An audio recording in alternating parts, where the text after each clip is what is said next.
All right, here we go. Here we go. So, phones away, focus up here. Let's get this done.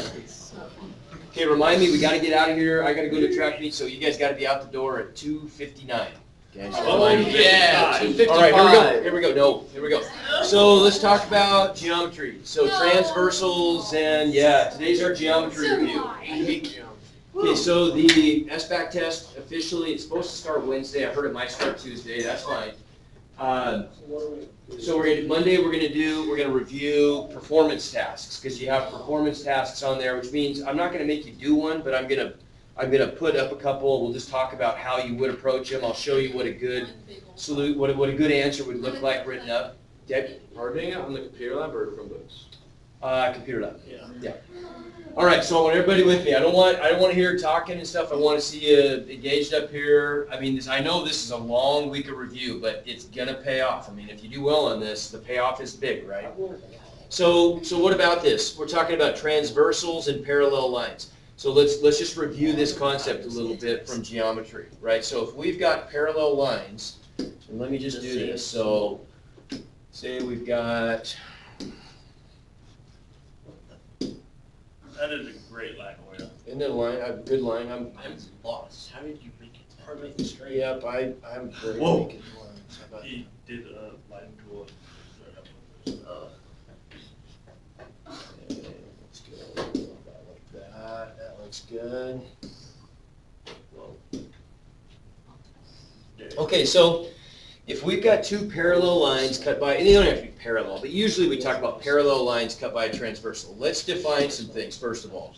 So if we look at let's number all of these angles that are formed by intersection of lines. 1, 2, 3, 4, 5, 6, 7, 8. This looks familiar, right? Oh yeah, I forgot all the names. Okay, so let's talk about the names. Let's talk about how we name angle pairs here, right? So we name them based on where they are relative to the two parallel lines. If they're between the lines, they're interior angles. If they're outside the lines, they're exterior angles. If they're on the same side of the transversal, we call them same side. That's what you guys call them, I think, right? Not consecutive, right? Yeah, same side. Okay, same side. If they're on opposite sides of the transversal, we call them alternate, right? So if you combine those things, then if we take the angle pair, like what would a pair of alternate exterior angles be?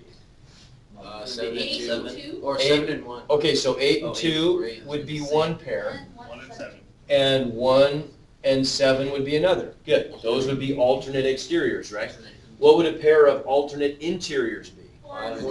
4 and 6, or 5 and 3. Okay. What would same side interiors be? 6 7 and and 3. 6 and 3 would be same side interior, or 5 and 4. Okay, good. 8 and 1 and 7. Right, same side interior. Okay. So then the only other one would be corresponding. Okay, somebody raise your hand and give me a pair of corresponding angles. Kid. 5 and 2. 5 and 2. No. It'd be 5 and 1, right? 5 and 1. Okay. Now why? Explain why, Gavin. Because they're both the same thing. They're on top. And one's interior, one's exterior. Okay. Okay, so relative to the two lines that form them, we could say in this case that they're both like top left or something, right? Here's another way of thinking about it. If I took this bottom line and I drag it up to the top line, angle 5 is going to turn into angle what? 1. Angle 1, exactly, right? So 5 and 1 are corresponding angles then. Now, if you think about when you're drawing representative angles like this, you always want to draw the transversal to be at a decent angle. And the reason is because then you have clearly some angles that are big, obtuse angles, and some angles that are small, acute angles, right? Okay, if these two lines, now pay close attention to this because you get a lot of mileage out of this one concept here. If these are the parallel lines, then all 8 of those angles are either, if you consider any 2 of them, they're always either going to be congruent to each other or what? No? Equal to 180. Equal to 180. What do we call that? No. They add to 180. Supplementary. Supplementary angle. If they add to 90, what do you call that?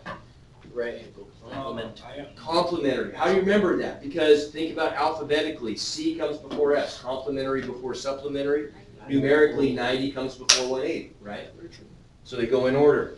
So then any two of these, like for example, you would know that alternate exteriors have to be congruent, don't they? Because they're obviously both the same, right? Does that make sense? Same side interiors would have to be supplementary because there's one big and one small. Make sense? Okay, so now what if we consider, just for example, let's only consider the top group of 4 angles. So we're not going to look at 2 lines anymore. We're just going to look at the intersection, or not going to look at 2 lines cut by a transversal. Just look at the intersection of 2 lines. How would you describe angles 1 and 2? They are considered a blank. Supplementary. They're supplementary, but what would you call them together? They're called a blank blank. Rhymes with flimsier layer. Kind of. What is it? They're a what? Flimsy or layer? No, they're a linear Ordered pair. pair. There you go. They're a linear pair. They don't really rhyme with that, I guess, but anyway. So, was a good one. right, so they're a linear pair, 2 angles. And why are they a linear pair? Because when you put them next to each other, they form a line, right? What is 180? So, okay, yeah, so then there's the other one, though. If they're adjacent to each other, then they're a linear pair. If they're opposites, what are those called? Start with a V. It does. What? Keep going. What is it? Vertical angles. Okay, here's how you can remember that. There's a I little know trick it. for I that. knew it was like ver something. Okay, there's a little trick for that, because now think about if you're going to create 2 angles that are opposite each other. There's one angle, right? Yeah. So it's in here, right? What letter does that look like? V. A V for vertical pair, right? And there's the other V that's upside down. And so those are a vertical pair, right? They form the X. Okay, V for vertical pair. All right. So there's our summary, right? Now let's go up here and look at this. So when a transversal intersects a pair of parallel lines, it will create 2 pairs of alternate exterior angles. We saw that, right? We get the red pair and the green pair. Agreed? Yes. Okay, so Ricky's making a claim here. Ricky claims the angles within each pair of alternate exterior angles are congruent to each other, but not congruent to either angle in the other pair. Okay, so what you're supposed to do here is draw a transversal using the tool on SBAC. We practiced that a little bit. So you use that line tool to draw a transversal through this point that supports Ricky's claim. Okay, so what kind of a line would you draw that supports that? Say it again? Diagonal line, exactly. You do a diagonal line like we drew before, right? So it'd be something like this. It'd be something like that, because now we can see that those 2 angles are congruent, but those 2 are not, right? Okay, so part B. Draw a transversal through the point that refutes Ricky's claim, or select none if it can't be done. No, Go straight up and down, sure. Right? So this is one that refutes it, because now not only are those angles congruent, those ones are too, right? Because it's a right angle. See what I'm saying? Okay? Good. All right, so moving on. So how about this? Trapezoid A and trapezoid B are shown on the coordinate grid. Describe 3 basic transformations on trapezoid A which show trapezoid B is similar to trapezoid A. In your response, be sure to identify the transformations in the order they would be performed. Okay? So what about this? If we want to go from A to B, right? First of all, let's just do a quick review of what our transformations are, right? There's only 4 of them you would have ever talked about in geometry. There's 3 of them that we call isometric transformations or isometries, or sometimes we call them rigid transformations. Those are what you might think of as puzzle piece transformations. So they're not going to change the size or the shape of the puzzle piece. All the measurements stay the same. So for example, what's a way that I can change trapezoid A so that the size and shape stay the same? Flip it. So by flip it, you mean reflect it? Yeah. Okay, so I could reflect it over a line, right? Like I could reflect it over the y-axis and end up right there. Yeah. That's the universal sound effect for a reflection, right there. Okay. So, and if I did that, the size and shape would stay the same, correct? Okay, so one of them is a reflection. That's one of our isometries. It's reflected and it's, Shrunk. not shrunk, but it's rotated. What's it called? So we have reflection. What's another one? Rotation. Yeah, we could take the puzzle piece and just rotate it. We could rotate it about some point in the middle.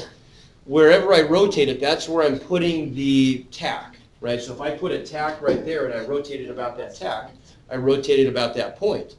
I can also rotate it about an external point. So let's say I put the tack right there, right? So you got to use your imagination. Take a picture with our cell phones, and there's where it starts off. I put a tack in the piece of graph paper and I rotate the graph paper so it ends up over there somewhere. Take another picture, and that's the rotated position, right? So I would have rotated it about that point, okay?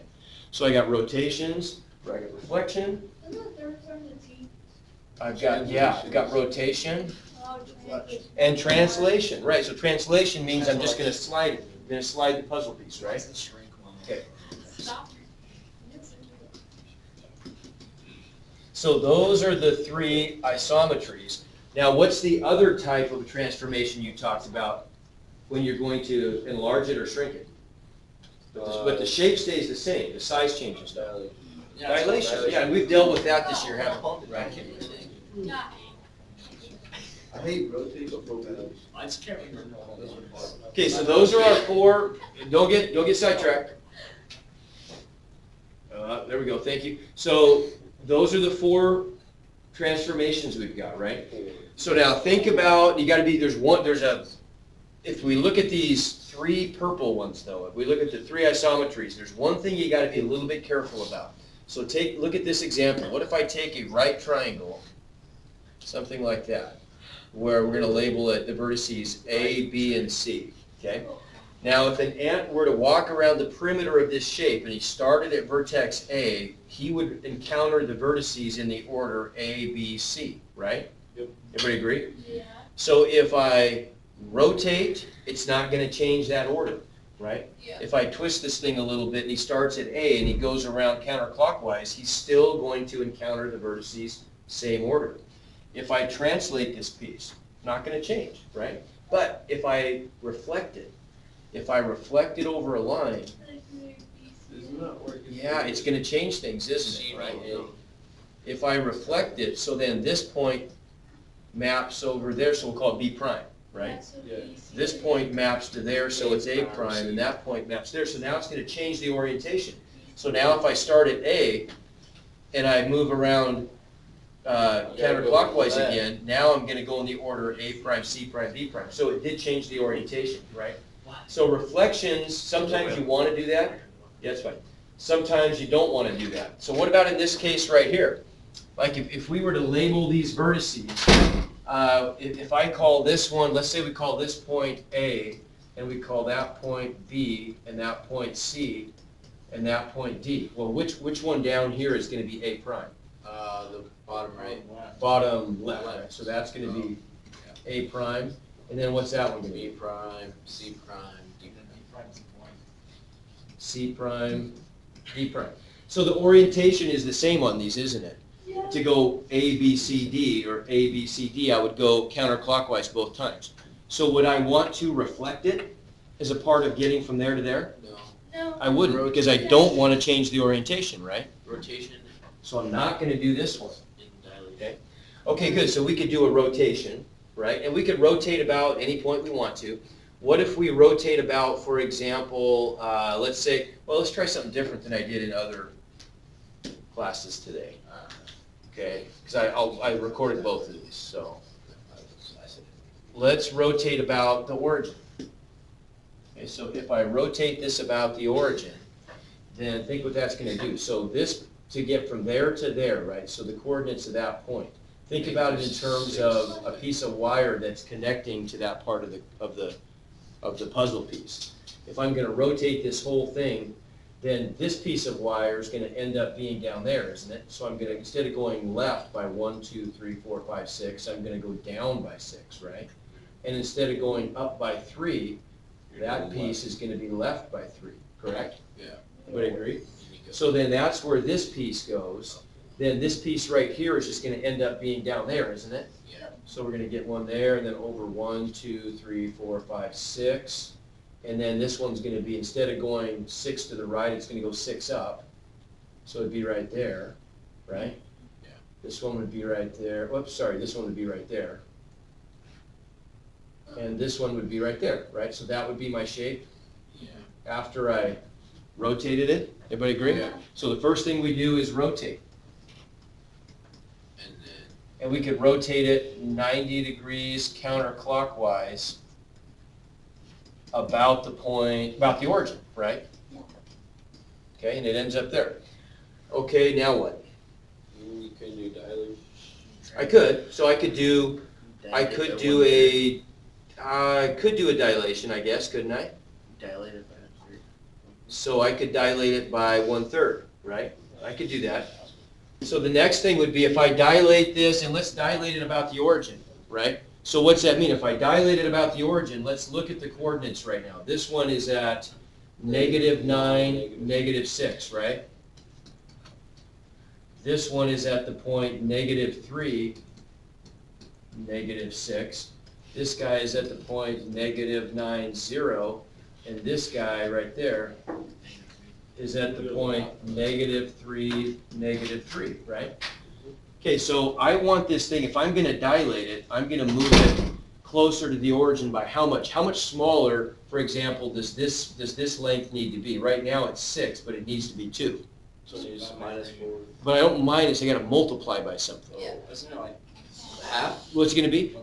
1/3? Not 1/2, 1/3, right? Because I want to start off, I gotta multiply 6 by something. So in other words, we could say 6 times x has to equal 2, right?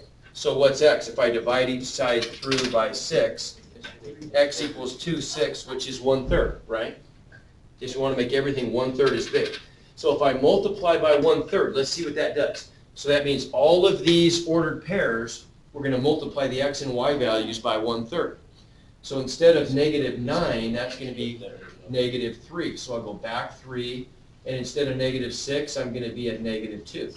So this point right here is going to be there, right? This point right here is going to be at -1, -2. So right there, agreed? Yeah. This point is going to be at -3, 0, so it's going to be right there. And this point's going to be at -1, -1, so it's going to be right there. Everybody agree? So step 1 was rotate. Step 2 was dilate Down to by 1. 1/3, right? And then the very last thing would just be what? Translate, and I'm going to go where? Down 3. Down 3. Yeah, that's it, and we got it done, right?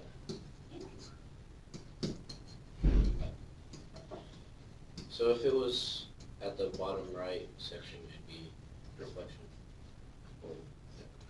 Right, say it again. If B was at the bottom right section. Yeah, right, then we would have we would have had to reflect it to reverse the orientation, wouldn't we? Yeah.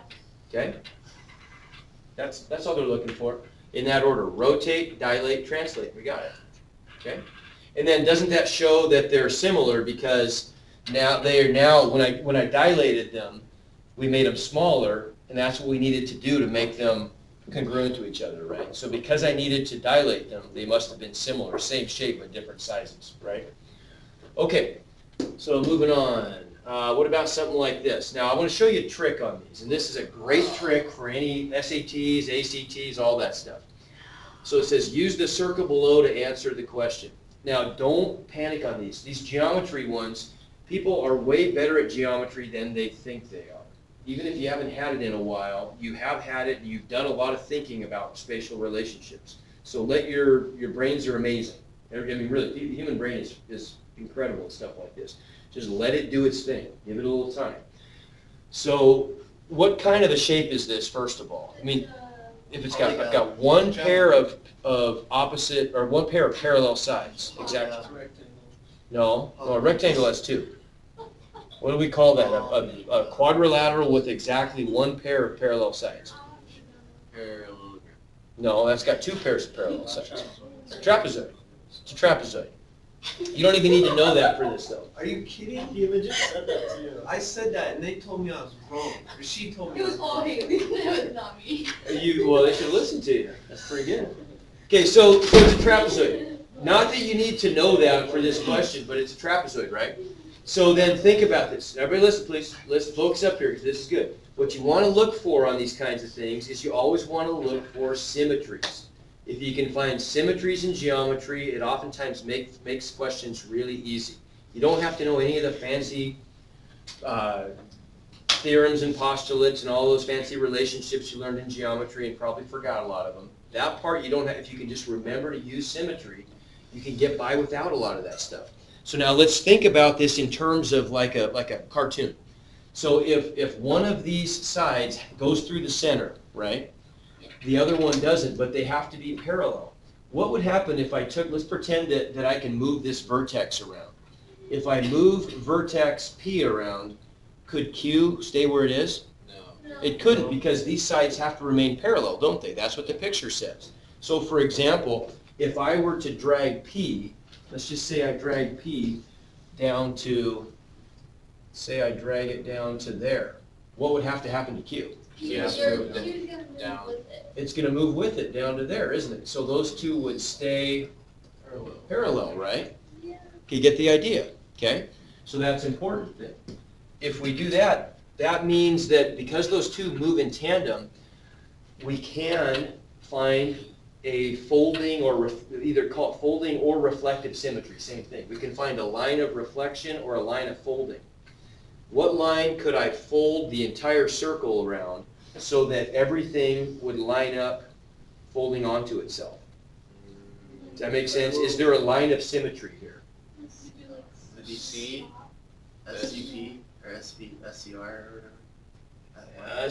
Well, no, okay, but if I fold it there, the trapezoid doesn't fold onto itself. C. Let's do like So I'm going to go through C, and I'm going to go through kind of like at an angle, right? Yeah. Okay, but there's something special about that. What that looks right, but if I just add one symbol there, it makes it. We realize it has to be that way.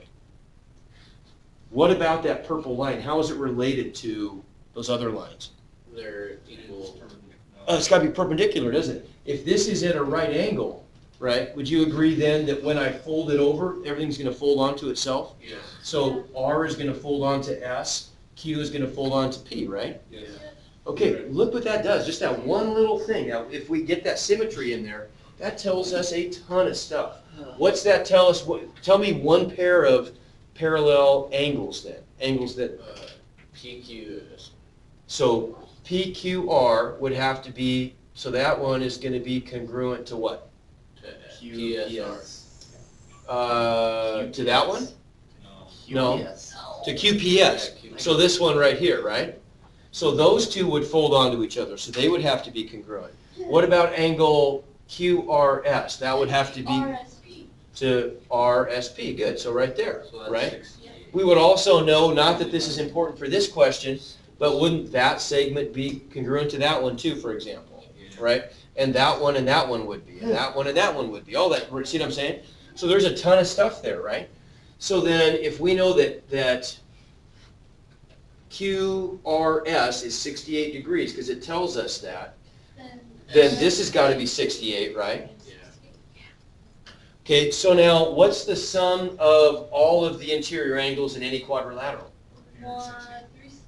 It is 360, right? It's 360. What is it for a triangle? 180. 180, Yeah. right? Triangle is 180. For a quadrilateral, it's 360. What if I asked you, and don't laugh because this is really simple. I mean, if you don't remember it, I'll show you how you know this instantly. What about the sum of the interior angles in a dodecagon? That's a 12-sided polygon. Or No. The answer is 1,800. Oh yeah, you can do it in your head. It's easy. I'll show you why. Because here's how you do it. If the number of sides,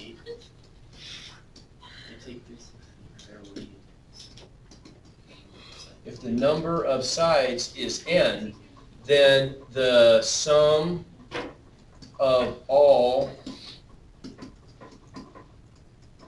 interior angles is given by n minus 2 times 180 degrees. Remember? Oh, yeah. Remember that? So for example, for a triangle, this is really a useful one. So if it's a triangle, how many sides? 3. 3 minus 2 is 1 times 180 is 180. If it's a quadrilateral, 4 sides, right? 4 minus 2 is 2 times 180 is 360. If it's a 12-sided one, right? It's dodecagon, then 12 minus 2 is 10. 10 times 180 is 1800, right? So it's easy doing it that way, right? But even without that, you probably remember that the sum of the interior angles is 360 for a quadrilateral, right? So then if these two sides are the same, don't these two together have to add up to 180, right? So then this one must be 180 must be 112, right? Because it's 180 minus 68, and this one must be 112. 112, and so the answer is 112. Because they're asking about angle QPS, so they're asking about that one right there. Okay? I like these.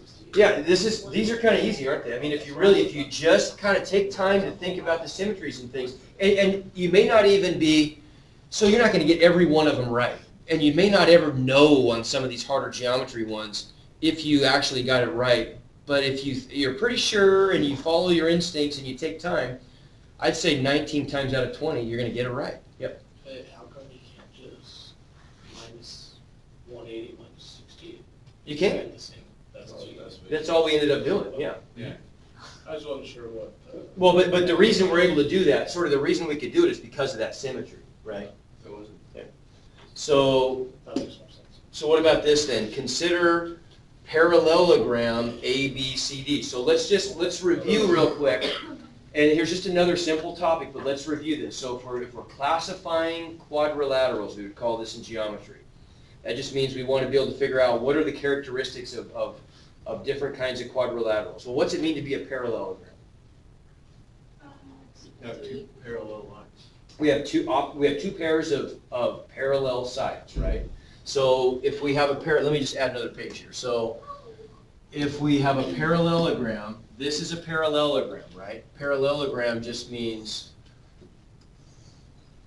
all it means is that we have two pairs of parallel lines, right? That's a parallelogram.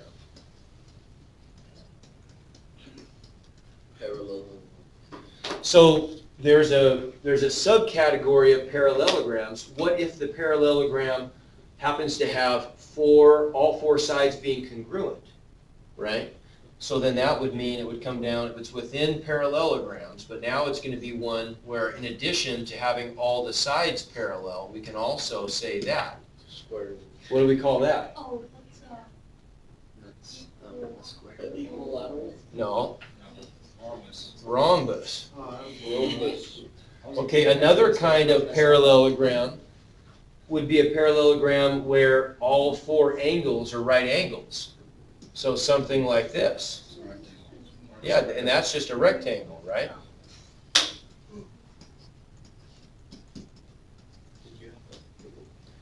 Okay, so what is something called if it is both a rhombus and a rectangle at the same time? Square. It's a square, right? So if it's both of those combined, I don't know. Oh, because it's got, right? All same sides, all same angles. then that's a square, right? Okay, so what are some of the, real quick, just quick review. So what are some of the characteristics of these things? Well, a parallelogram, one thing we know is that opposite sides are congruent, right? Yep. Always true, okay? So in addition to that, we also know in a parallelogram, we know that, what else do we know? That angle. I can't remember, there's probably other stuff, but I just can't think of what it is right now. It's corresponding interior angles equals. Oh, yeah, okay, yeah, we know this, right? We know opposite angles are congruent. Yep. They both equal 180. Right? And we know that consecutive ones add up to 180. Okay, so we know that too. So all that stuff is true for every parallelogram. In addition to that, what do we know for a rhombus? Well, we also know for a rhombus that the diagonals intersect at a right angle. Okay? What do we know for a rectangle? for a rectangle, we know that they're congruent to each other. The diagonals are congruent to each other, okay? So for a square, we know all that stuff, right? So going back to our question here then, Squares is perfect. so which of these, if Evelyn claims that this parallelogram is a square, which of these statements would have to be true then? Is AB equal to BD? No, no, that wouldn't be true, would it? Because that's saying that this side is congruent to the diagonal. No, that's AD equals AB.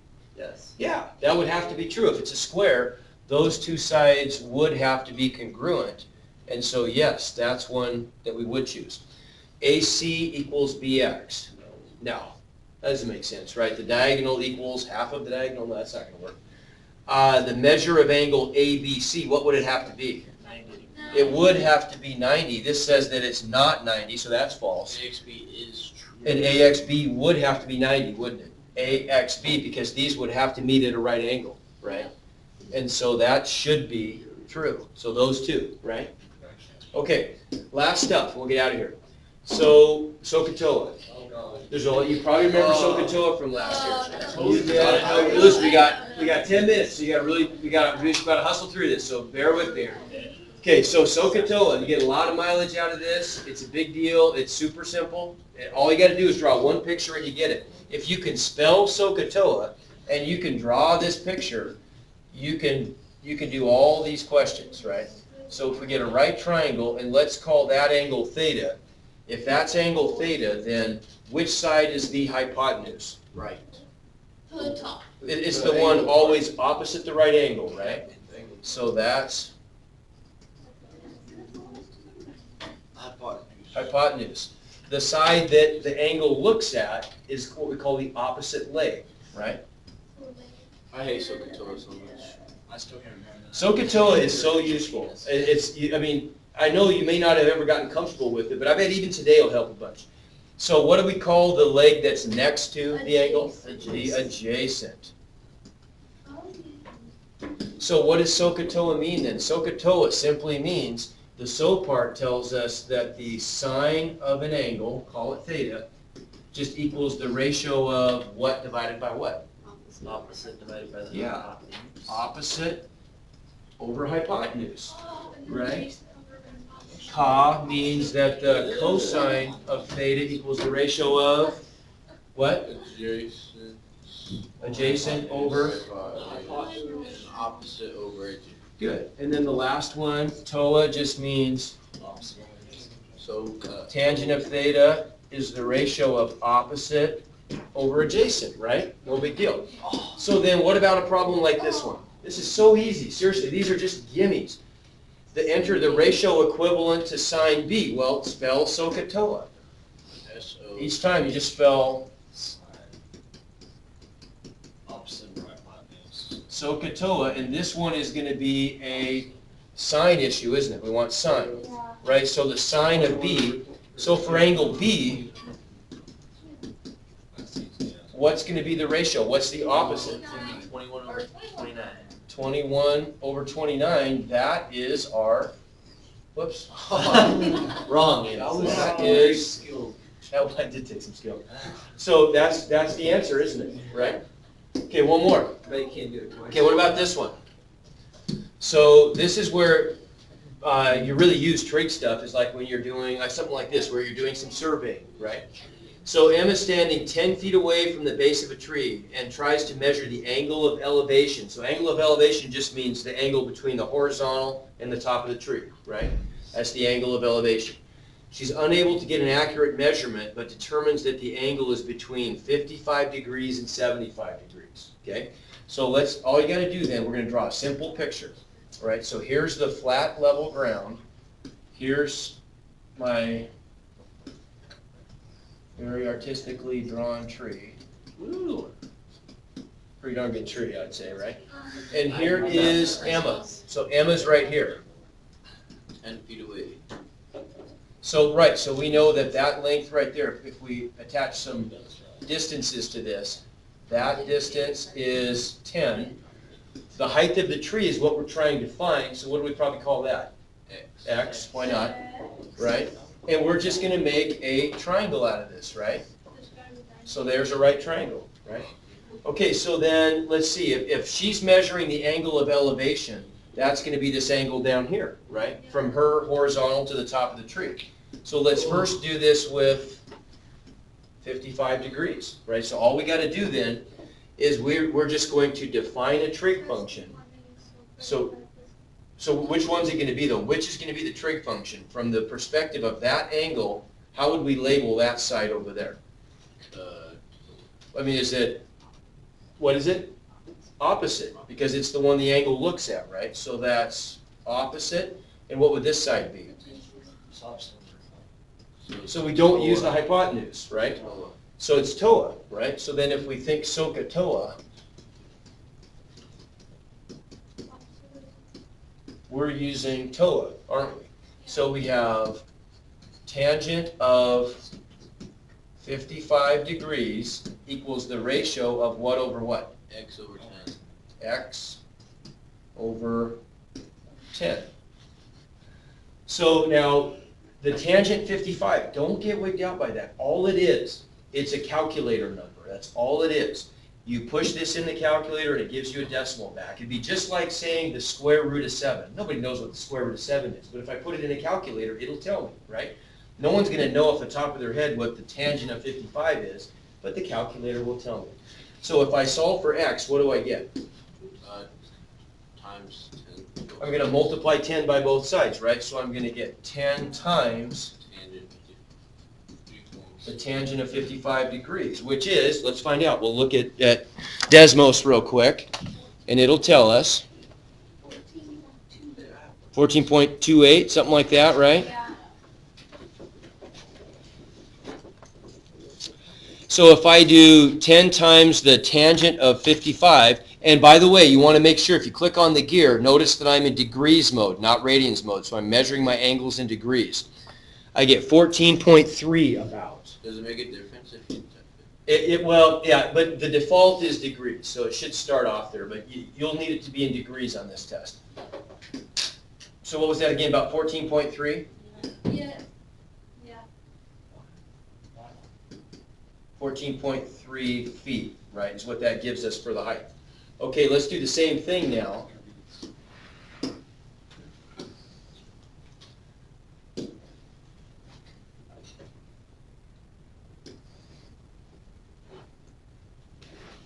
Okay, let's do the same thing, only this time let's make one small change. Instead of having that be a 55-degree angle, let's make it 75, because that was the upper, right? That was the upper limit of her estimation of the angle of elevation, right?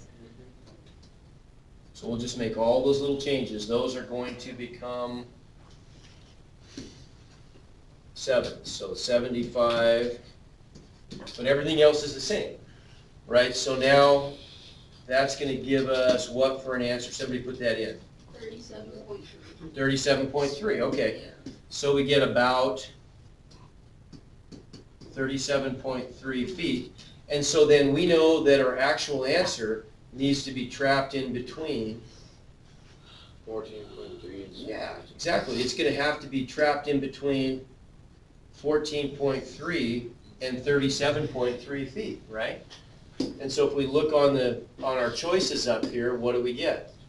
Not reasonable, reasonable. So not reasonable, that one is, that's reasonable, isn't it? Reasonable, reasonable, that's too big, right? Okay, make sense? Yeah. Okay, all right, load up your stuff. Yeah.